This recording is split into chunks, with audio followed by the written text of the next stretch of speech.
Karen thought she could order me to move my car like she owned the block. But when I showed her the paperwork proving I owned the entire street, her jaw hit the pavement. I just finished restoring my dream car, a vintage Corvette I'd spent years working on. The morning I finally parked it outside my house felt like a victory. I polished it, snapped a few photos, and stepped inside to make coffee. Not 10 minutes later, there was banging at my door. It was Karen, clipboard in one hand, sunglasses perched on her nose, and her usual attitude cranked to the max. "You can't park that here," she snapped. "The HOA doesn't allow long-term parking on this street. Move it or you'll be fined." I raised an eyebrow.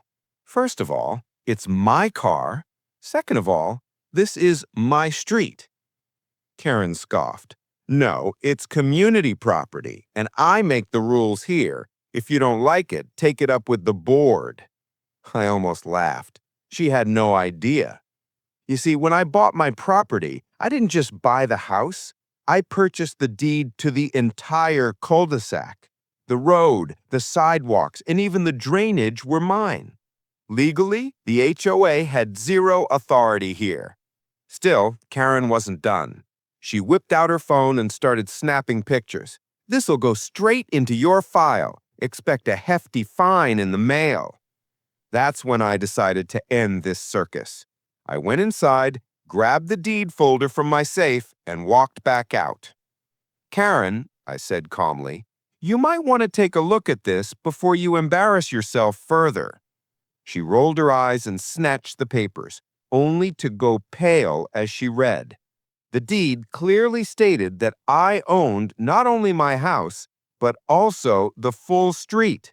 That meant parking rules, access rights, and maintenance all fell under my control. One of the neighbors had wandered over by now, curious about the commotion. I handed him the second copy of the deed. His jaw dropped too.